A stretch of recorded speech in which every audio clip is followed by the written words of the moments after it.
I knew that like I'd found a way of eating that appealed to me, but also made me feel very free. Like it was freedom from being paranoid about getting sick, freedom from the paranoia of yo-yoing with my weight yo-yoing. It was just like I felt this huge dark cloud that was over my head just disappeared. Like it was gone. Are you ready to reclaim your life from exhaustion and expand the possibilities of what life can be? If so, I'm your guide, Evelyn.Energy, work-life geek and engineer-turned-resiliency coach on a mission to redefine how we work, live, and utilize our energy. Each episode, I dig deep with my guests as they share their story, spark, and strategies for developing our own unique work-life blend. This is Engineering Serenity. Episode 14, Raw Freedom with Alanna Minta Jordan. Thanks for having me. So to get started, I want the audience to get to know you a bit better with a few basic questions. Are you ready? Absolutely. What is your full name and pronouns? My full name is Alanna Minta Jordan, and it's she, her. What is your age-ish? I just turned 45 last week. What industry do you work in? I am a naturopath and plant-based coach. And so I help busy moms specifically with weight management and raising healthy families, but I can help other people outside of that scope. It's just my concentration. We'll dig into that more. How many hours do you typically work per week? Oh, I do not count the time that I spend working because it's a passion. Man, I have maybe 50 hours or more. Yeah. Do you like your career? I love my career. I love my career because it fulfilled me with a deep sense of purpose and bringing back positivity to this planet. And I just feel like I'm sharing knowledge with other people that can help them get out of a rut. So yes, absolutely. Oh, positivity for the planet. I'm going to come back to that one for sure. On a scale of 1 to 5, how would you describe your work-life blend today, where 1 is not really very well balanced and 5 is, that seems good. I feel okay. I would say that I do need to, let's see, on the scale, maybe like 4. I feel like it's very difficult for me to balance my life because I have 3 kids under the age of 6. So that is really tough. Finding time for myself, finding time for my profession, making time for everything that I want to be doing in a day is just, we all have those challenges. So I think that, yeah, if I'm giving it a 4, I'm actually optimistic. I'm optimistic in general. I'd say like anywhere between a 3 and a 4. And I know that it's going to get better here on out. I think we all go through rough periods. And I feel like I've been like through a lot of like growth and change over the past couple of years. So yeah, I know that this is just going to keep getting better, even though they're going to be ups and downs. Like I feel like I'm on the right path. That's great.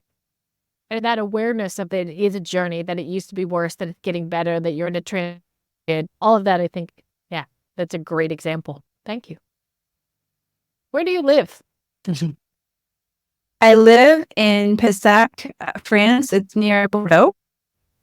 I'm originally from central Maine, so I do go home every summer to enjoy being with my family and go hiking and enjoy the forest. And yeah, I've got the best of both worlds, near the ocean in France and in the forest and near the mountains in Maine. Amazing. That answers my next question. What culture were you raised in? I was raised in central Maine and went to a math and science magnet school in northern Maine, Limestone. So it was like a very We were like 5 minutes from the Canadian border and just like in the middle of the boondock. So that was like, it was nice having that culture of being at home, but also living away at a boarding school. And yeah, I've always been a very creative person, but having that math and science background as like a younger child, I think it was really enriching. How do you think that feeds into what you do with the creativity and the work that you do now? It's funny, when I was going to Mount Holyoke and I needed to figure out what I was going to do with the rest of my life, I was hell-bent on working in environmental science. I wanted to do something to help protect the planet, and I was very aware of what was going on with the environment in general and also like animal welfare.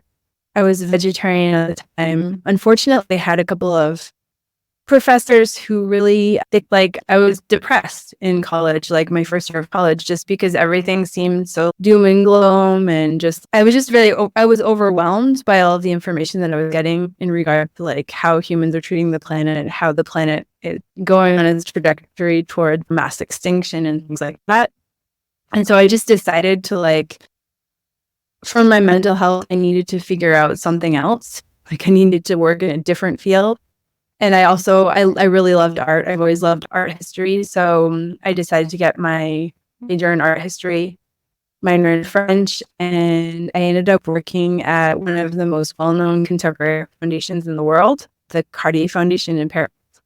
And so I was a fine arts registrar for 15 years and traveled the world and blah, blah, blah. And there was always this very deep connection between the analytical side of things, like tracking artwork, making sure it was in good condition, talking with the insurance companies, like coordinating with the lenders, making sure that everything was like taken care of from a very analytical side of things. But then there was also the creative side of things, like communicating with the artists about more philosophical standpoints in regards to the condition of their artwork. And so I feel like there's always been this nice meld of science and creativity.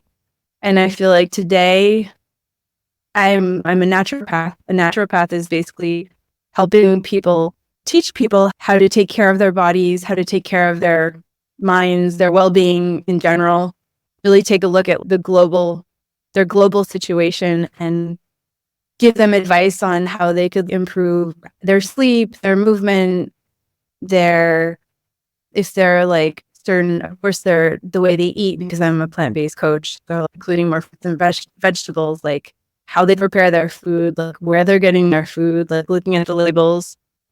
And then, of course, phytotherapy. Are there herbs and other tinctures or elixirs that they could be using to help complete the picture? And there is a creative side to it because I have to be very motivating. You have to motivate someone. You have to tell them stories. You have to touch their soul. You have to ignite a fire in order for them to want to do it. So it's this nice blend of, this is your plan of action with these like scientific details and like the reasoning behind why I'm asking you to do what you're doing. And then there's the creative side where I'm trying to like motivate you and inspire you. And then of course, like the social media, making videos and like use that creative twist to motivate people. So I feel like in a sense, like I'm coming full circle because I always wanted to do something to help the environment and help the planet. So I feel like by promoting plant-based living, even if you don't have to be totally vegan to work with me, just that like carbon impact imprint on the planet that is being like improved, so to say, is my contribution back to this need to help the planet. And I'm fully convinced that eating more fruits and vegetables, like for anyone, like is just going to really open themselves up to a deep sense of well-being, and just like their body will shift over time. Sorry, this is like a long-winded answer to your question. But yeah, that's kind of my strange trajectory. No, it's perfect. These are exactly the kind of juicy answers we're looking for here. I want to know, okay, so you've come back around to this sort of reconnection with the earth and the environmental sciences and helping the planet, where did that shift from moving from art back into the naturopathy happen? What did that stem from? Yeah, so I got into naturopathy because I got pregnant with my partner. And then while I was pregnant with my partner, my mother, who had been severely obese her entire life, she fell ill with her third round of cancer. And I had seen her like suffer her entire life above and beyond like being overweight, the obesity. She also had diabetes and asthma and just limited movement. She couldn't go on hikes with us, things like that. She could do a lot of stuff, but it always limited her. She had a failed lap band surgery, just like a lot of stuff that she had to deal with for 30 years. And so I was helping take care of her the last few weeks that she was alive. And she ended up passing away when I was pregnant with my son, with my first son. And then a year later, I became pregnant with twins. And after the twin pregnancy, like my weight had always fluctuated my entire life. Like I'd always yo-yoed and used to smoke, like eliminate better, like to go to the bathroom. I know a lot of people do that. I was anorexic at one point. I had a very poor relationship with food. My entire life, I felt like I would follow in my mother's steps. And because she was overweight, I would be overweight. So it was like I was tortured basically 30 years. I think a lot of women, a lot of humans have this pressure on them, but I think a lot of it goes unspoken. Can be a silent demon for a lot of people, like the paranoia of putting on weight and losing weight and blah, blah, blah. So basically, when she passed away, I was like at a turning point in my life. Like I knew I had to change jobs because having the 3 kids, I wouldn't be able to continue doing what I was doing. I had actually applied for the directing position of the logistics department, the Cardi Foundation, and I didn't get the job because they were afraid of me having 3 kids, which that's a whole other story. But yeah, at that point I was like, you know what? I need to make a change. I had put on 35 pounds. I was having health symptoms. I was having heart palpitations, ear ringing. I was just dealing with a lot of really screwed up health symptoms at the same time as all of this drama with my job and having the 3 kids. And so I just said, I'm going to go back to school. I'm going to learn how to release this weight sustainably using raw food, because I had done research and I just saw so many amazing, like transformational stories. So I studied with a raw food expert I took her year-long program. I've actually been working with her for 3 years, and I'm going to continue working with her. And I went back to school to become a naturopath. So basically what I explained, a naturopath, basically our goal is to educate people, and we go through an anamnesis with each client. And basically we're asking very specific questions on their health history, family's health history, just like a lot of like even everyday day-to-day questions, like how do you prepare your breakfast? Like how do you go to bed? You're basically like trying to not nitpick, but get all of those little tidbits of information to make the best like plan of action for them according to their goal. If their goal is to release weight, or if their goal is to sleep better, like everything that you collect, all of that information that you collect goes into processing like the best plan of action for that person, basically. So yeah, I decided that I needed to better my life for myself, because I'd spent 30 years like paranoid. I witnessed my mother go through all of that ordeal. And so I just decided enough is enough. Like I want to do something with more impact. And I want to help people. I want to help people better their lives. I want to help women release weight if that's what they want to do for health reasons. There are a lot of people that feel like they are on the brink of developing diabetes, or maybe they can't move, or maybe they're just depressed, or maybe they just want to release weight. I know there's like a big stigma around weight loss, So I'm very careful with the way I talk about it. I prefer to use the term weight relief. But I think that body positivity and weight release can coexist. So I'm going to stop. It's another question. No, that body positivity and the term weight release, it's actually something I picked up before you specifically called it out as like this beautiful way of thinking about I'm releasing that excess weight. Because I think in many ways, our body wants to be, in a sense, in a place of harmony and balance. Like it doesn't want to be overweight. It doesn't want to be that. And that idea of finding the ways to remove those barriers so that you can return to that homeostasis by releasing things, it feels, very approachable. Is that something you recognize in your work? Yeah, it's definitely, of course, there's the emotional side to it. And then there's science-based facts. Like when you are overweight, you are more susceptible to heart disease and sleep apnea. And there's just this slew of things that can happen to you as you gain weight over time. And I feel like, unfortunately, there's a lot of myths that make it difficult for people to release weight because they're unaware of what they could be doing to simplify getting the proper nutrition and also being happy with how they're feeding themselves. And there are a lot of addictive substances out there that keep people hooked, keep them in a holding spot. And I think that thinking that you need to have excessive amounts of protein is like a huge myth. I think that also the plant-based movement, it's great, but you have to be very careful because there are a lot of really chemical-based products in the supermarkets that you do not want to be relying on for the core of your nutrition, like all of the vegan burgers and things like that. You have to look really carefully at the label because there are a lot of addictive chemicals in them. So most people are unaware that these things are contributing to the reason why they're unable to release weight. Being afraid of not getting enough protein, being afraid of not getting enough calcium, being afraid of not getting enough iron. I spoke to someone the other day who was saying I'm afraid of not eating meat because my doctor is telling me I need to eat red meat for iron. So there are all these myths and limiting beliefs that we've been fed over time.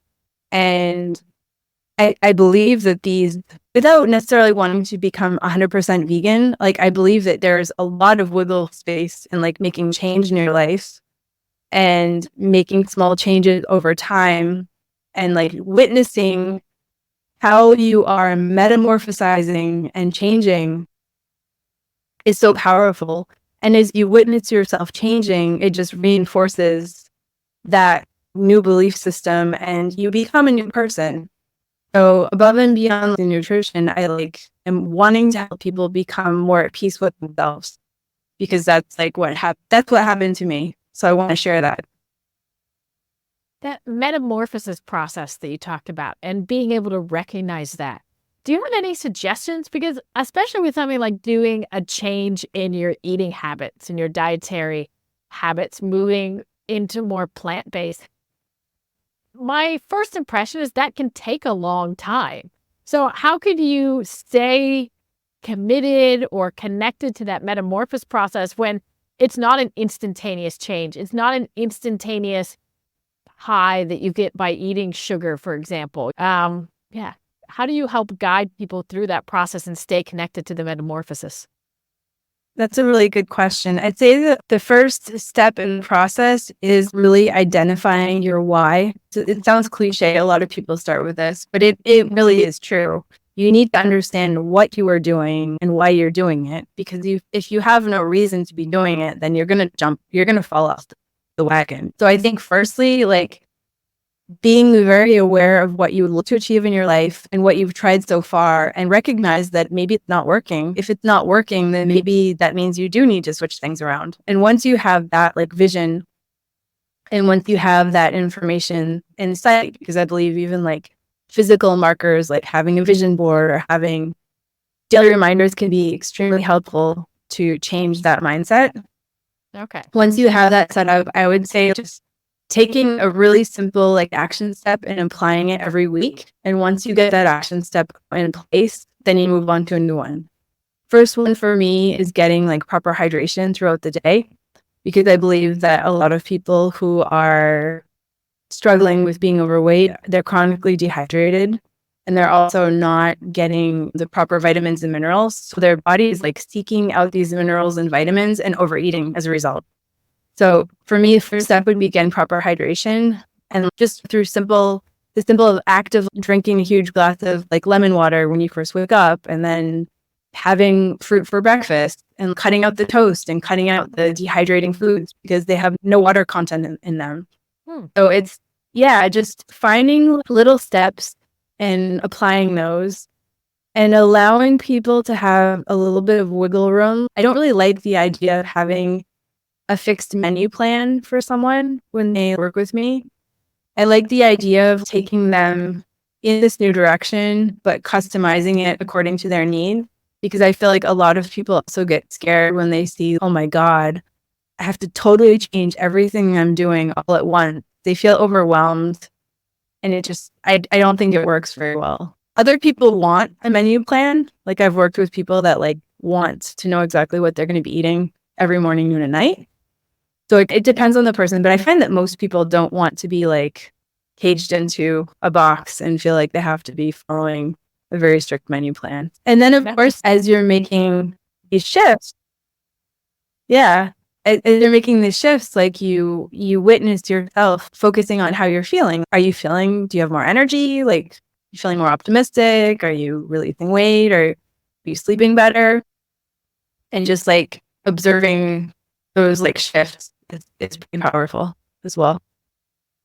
Do you find that people's why is enough? Sometimes I find that we have strong whys, like we want to be able to play with our children.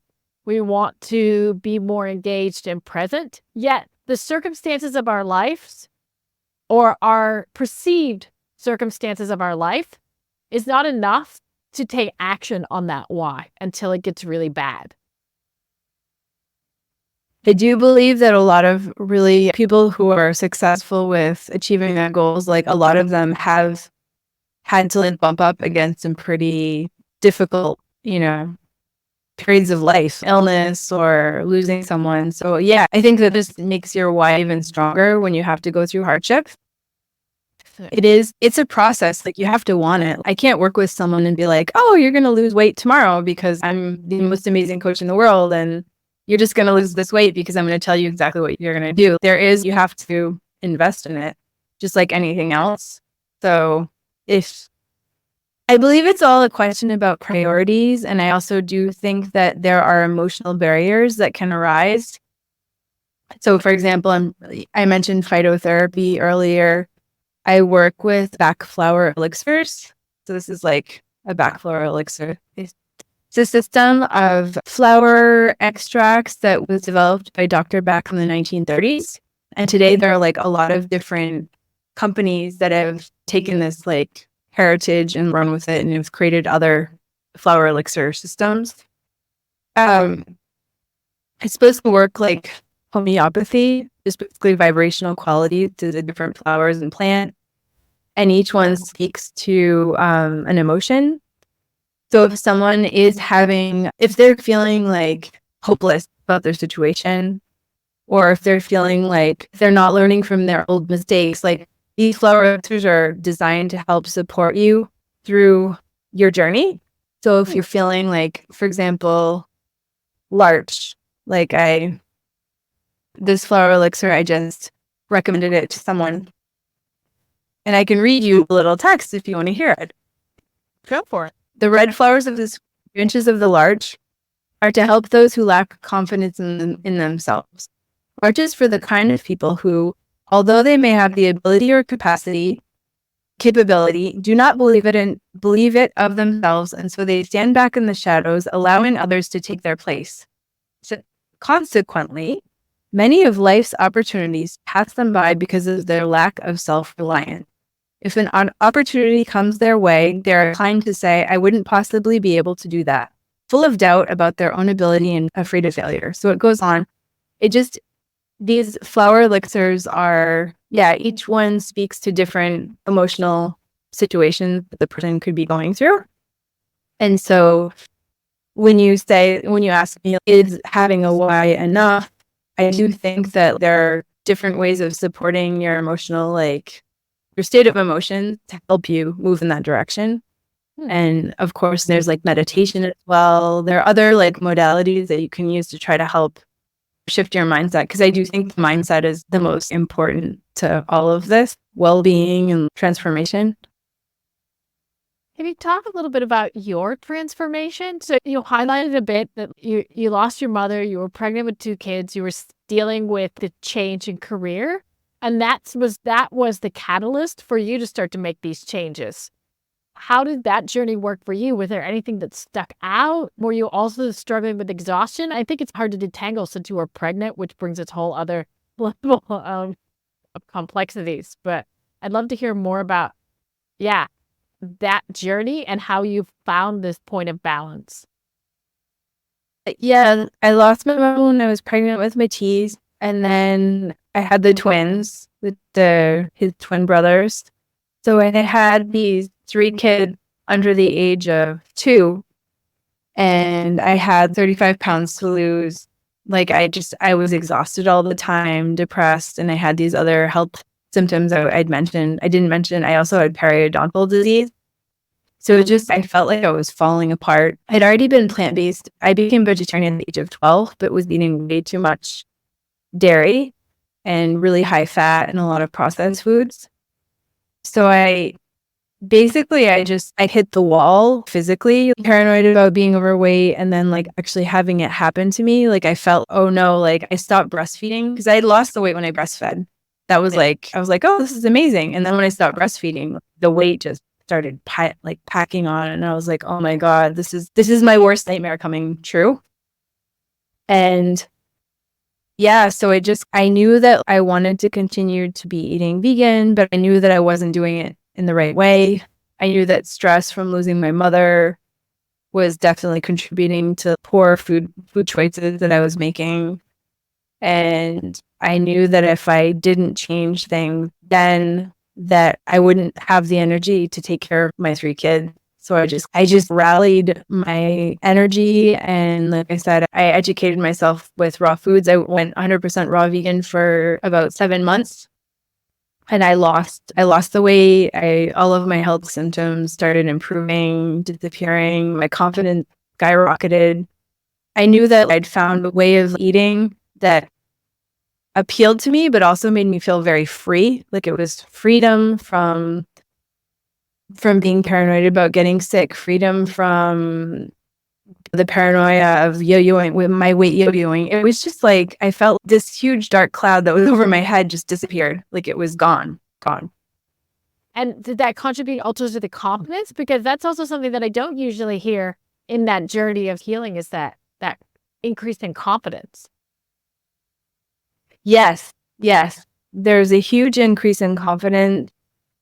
And just, it's crazy when you like learn to break down these limiting beliefs that we all hold, and we all are like fighting. We are our own worst enemies, and we are our own best friends, in the sense that they're just like so many things that we like create in our universe that we don't realize as we're growing up. And yeah, it's crazy. It's really crazy how empowering it can be to understand better nutrition, understand that you don't need to be like worried about getting all these excessive amounts of protein, understand that you can get really amazing bioavailable nutrients in all the plant foods. Like it's very empowering. It's very empowering. And I think it's really inspirational that you are able to do this transformation and this sort of redesigning and re-engineering towards your serenity while at home with 3 young children, that you were able to find that bandwidth and that space in the midst of that phase of your life.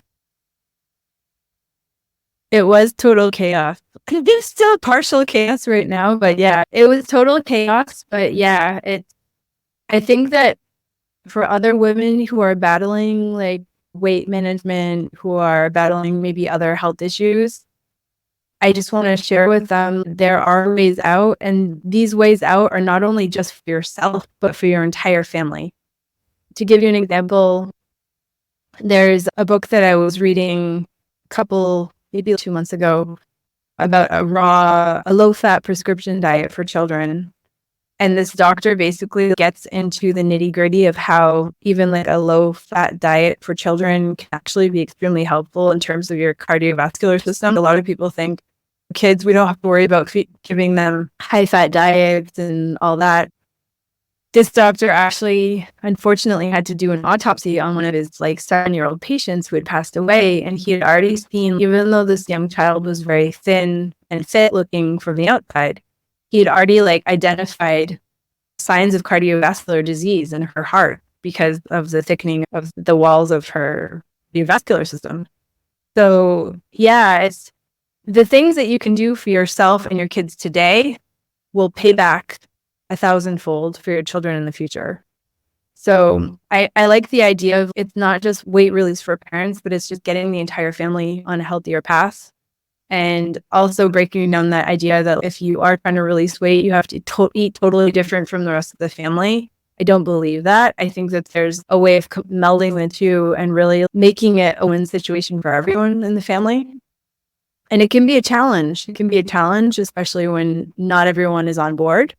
But that's like where my expertise comes in, is like helping you navigate, helping you find tips and tricks and like just different tools to get around those spots. So as you're going through this, how do you see integrating your journey and transformation with your family? Can you give some tips on like how that kind of worked? Or I can imagine doing a quick transition, or not a quick transition, but switching to a completely raw diet could be surprising for a family or children who are not used to eating that way. I do, just to clarify that point, I'm not 100% raw today, and I don't put people on a 100% raw diet, but I do recommend a high raw lifestyle, meaning like as many living raw foods as possible. I see it. I'm a little bit more flexible than a lot of like health coaches that do focus on raw foods. I do think that you can find ways to balance things out and compromise. But I do think that like a majority of raw food is key for really great health. And so a very simple thing is just like eating like fruit for breakfast. Like when my twins, they weren't even 1 years old, they were drinking green smoothies. And I was making them like fruit and ice cream. So just like super simple stuff like that, like having a banana and ice cream with some green powder mixed into it, or having a spinach, mango, banana smoothie. Like all of these are really healthy foods. And so they're super simple. A lot of kids actually really like them because I find that a lot of parents, we have the tendency of projecting onto our kids and thinking like, oh, they're not going to like that, so I'm going to offer them this. Yeah. I'll give you a good example. I went on a school class trip with one of my sons, and the teacher was like, oh, like they were giving them for a reward. And I was like, oh, it's a shame like that you're giving them candy for the reward. Maybe you could find something that's a little bit healthier. And so the next time I went on the class trip, the teacher was like, you actually inspired me. So I bought dried fruit. So she bought banana chips and dried apricots and like prunes and all sorts of things. And you know what? The kids didn't say a word. They loved it. She handed out the dried fruit and she looked at me and she was, I'm amazed. She's every single time I've gone on a class trip, I've given them M&Ms and Smarties and like chocolate candy, processed candy. I just assumed that's what I'd have to give the kids to make them happy. But like doing this, I see that's not the case. And they were like all super happy. So I think that a lot of us project onto our kids like, oh, they're not going to like the broccoli. They're not going to like the green beans. And just like the thought of that puts that energy out there. You know what I'm saying? Yeah. Like I said, it all comes back to mindset. Shifting the mindset and like doing simple things. The simpler it is, the more sustainable it will be. If you try to make it too complicated, you're not going to do it, you know? Yeah. So first off, I want to know, what is your definition of raw food? I've seen different definitions, and I'd love to know your definition of raw food. I live a high raw vegan lifestyle, and raw means that it hasn't been cooked over 40 degrees. I think it's 113 Fahrenheit and 40 Celsius. And when you alter foods by cooking them, there are differing viewpoints on these subjects, just like a lot of subjects in nutrition. Right. Raw food is, our point of view is that it modifies the vitamin and mineral content in the foods to some extent. And in things like tomatoes, lycopene actually increases when you are cooking it. In like any fruits and vegetables with vitamin C, the vitamin C like is definitely damaged and washed out when you're cooking it. So the idea is to have the digestive enzyme, the minerals, and the vitamins at their like top level. I would argue that like potatoes, for example, when you cook them, when you steam them and then you let them cool, the fiber and the starch in the potato actually becomes a resistant starch that is scientifically proven to help feed the microbiome, to help feed your gut bacteria. So that's like an example of a food that is cooked that I think is beneficial. So my standpoint is that the most like raw living foods, like fruit, don't cook your fruits, don't cook applesauce, don't make pies with cooked fruits, keep your fruits raw, keep your greens raw. Like I wouldn't necessarily, I do it sometimes for my family, but I try to like add greens into dishes at the end when they're still raw rather than cooking them into the food. Just different examples of like ways that you can have more raw foods in your lifestyle without totally changing the way you eat. Sprouts, for example, that's a great like raw living food that you can make at home with your kids. Super easy, like alfalfa sprouts, broccoli sprouts, mung bean sprouts, lentil sprouts. There are just so many like sprouts that you can grow. Fun activity. And a sprout can have up to 40 times the nutrition than the adult counterpart, like the actual vegetable that's grown. And what's great about sprouts is you can be living in the middle of the city and you can still grow sprouts. You can have your own like miniature garden in your apartment. You don't need to have tons of space outside.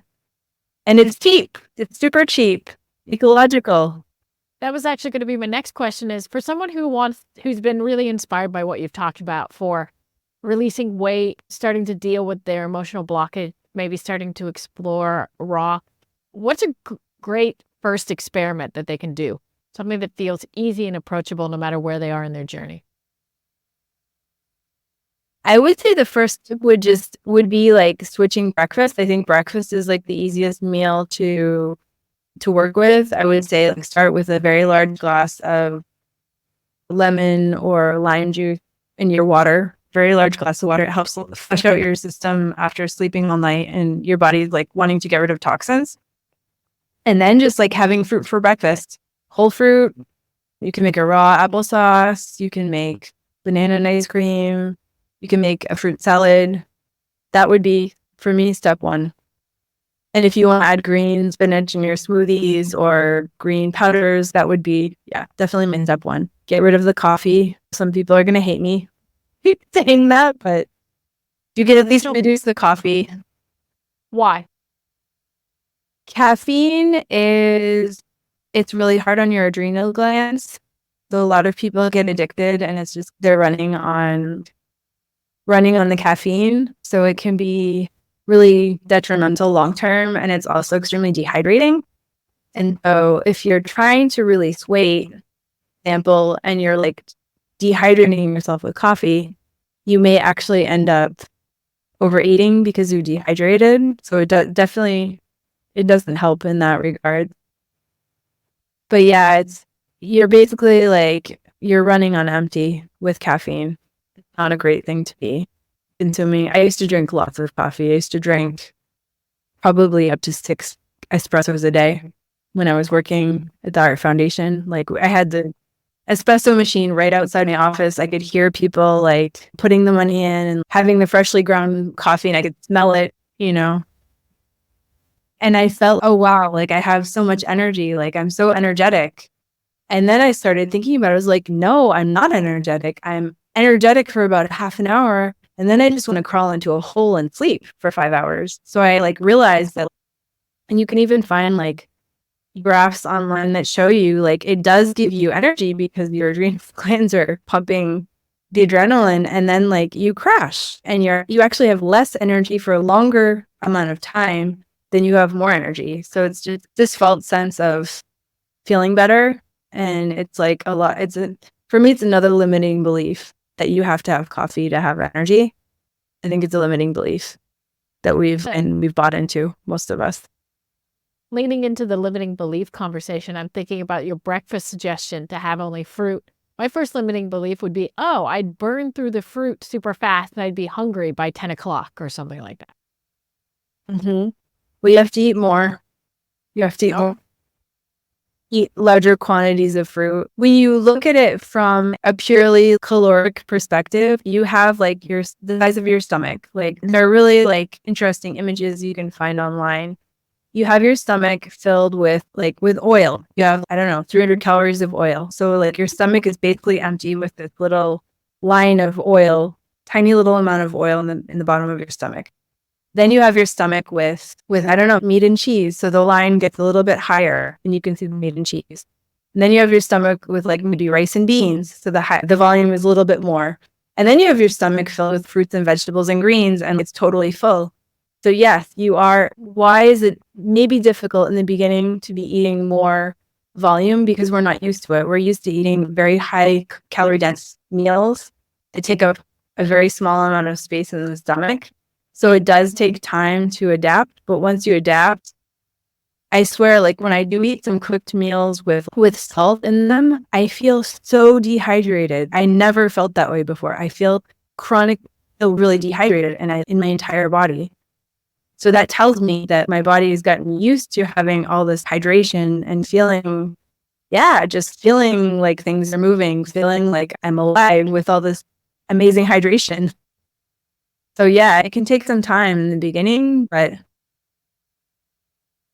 super interesting. Thanks for that example. If people want to learn more about you or your work, where can they learn more? They can go to my website, www.naturopathy.com. And then in terms of social media, I'm most active on Instagram at Natural Minta. And then you can also find me on Facebook at Alanna Minta Jordan. So yeah, people are welcome to send me messages, like if they have questions, if they want to learn more. I offer an 8-week program that helps basically give you a nutritional framework for how to release weight more sustainably. And like I said, my philosophy is not necessarily like boxing people into becoming vegans, but giving them the knowledge that will allow them to piecemeal things together and make a system that works for them. I'm really about helping people find their solution and not like feeling like they have to just follow a meal plan. So that's my philosophy. And I've worked with clients that are not vegan, but have become like more and more plant-based, and it really works well for them. So, yeah. So you can just send me a message or, yeah. Great.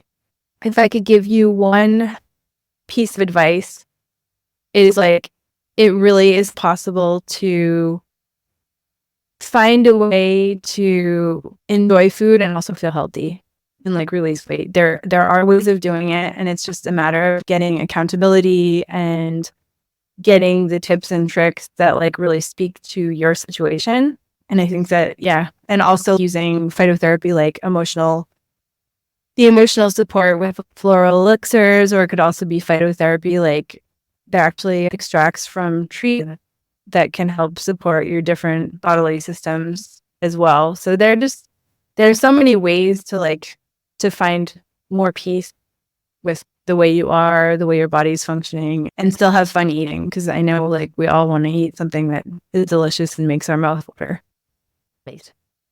Then I'll wrap up today's conversation with the final 5 questions that I ask everybody on my show. Are you ready? Yes, ready. Okay. What is your definition of serenity?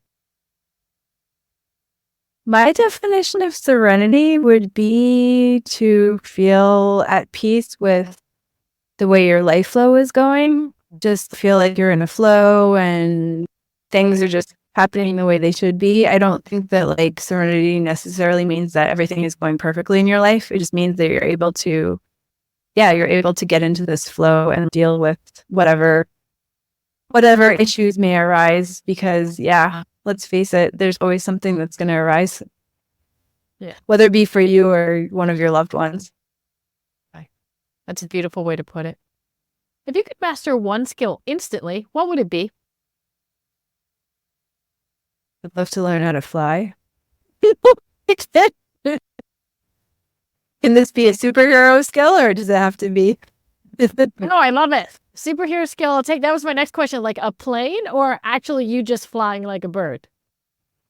No, just be flying. Yeah.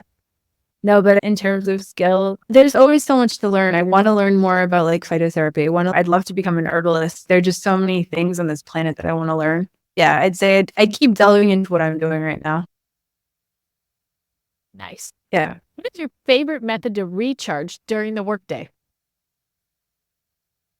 Meditation. Meditation absolutely is the best way of charging. For years, I was meditating every morning.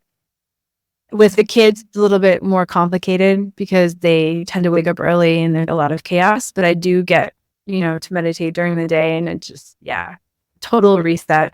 It's a total reset. And it's, you may think, oh, I'm losing 20 minutes of the day, and actually you're gaining like more than 20 minutes because in my opinion, I just feel like I'm able to work so much more in a more concentrated, more creative way. Just like creativity bubbles up after I meditate. Extremely helpful. And that was my next question, was how long, but 20 minutes you mentioned. 20 minutes. 20 minutes. But I believe that like people, even if you only have 10 minutes, start with 10 minutes. Or even if you only have 5 minutes, start with 5 minutes. What are you geeking out about right now? What am I geeking out about right now? Last night, I just went to a workshop on Deva's contemporary flower elixirs. So I'm geeking out about what I learned last night. I learned about how to help children at different ages of life deal with common emotion. So I'm geeking out about that. Oh, cool. Assume you've achieved the optimal work-life blend. Describe your typical work day. My typical day, because I feel like I'm working in a field that is my life. I don't see it as like a work day. I see it as just like a day. So I'd say like my ideal day where actively doing things to feed my profession, waking up in the morning, meditation, workout, and maybe like doing some social media while I'm working out, which is what I'm already doing. And then in the morning, working on the most important tasks of the day, either working on a program for clients or working on a specific program for a specific client, like a personalized naturopathic program. And then after lunch, get some more movement or meditation, and then doing more of what I do in the morning. And then in the evening, spending time with my family and spending time in nature outside. But I do feel like helping other people is so important to me that I don't really care if I have to be doing that in the morning, in the evening, even on the weekend. Sometimes it feels good for me. Thank you for sharing your insights into naturopathics and raw food, sharing how not only it can influence you for weight release, but also the impact that it has on our families, and also your journey on how you have gone from a world of analytics and then into the creative spaces, as well as your own journeys and struggles with exhaustion and those things, and how you viewed this shift in lifestyle to move through that metamorphosis. Thank you. Thank you. It was awesome. Being able to share with you. And as we leave, is there one thing that you'd like the audience to take away from our conversation today? I would like people to listening in who are feeling hopeless. I just like them to know that there's a way out, even if they feel like they're not wanting to give up delicious food or feeling like it's been too long, they've been overweight for too long. No, there really is a way out. And I've seen so many examples of people pulling themselves out of difficult situations. So there's a way out. Intrigued or inspired by today's episode, but forgot the details? Don't worry, I've got you covered. Visit engineeringserenity.com for a complete summary of today's episode, including timestamps, links, and other resources for your adventure. Wishing you strength and serenity, Evelyn out.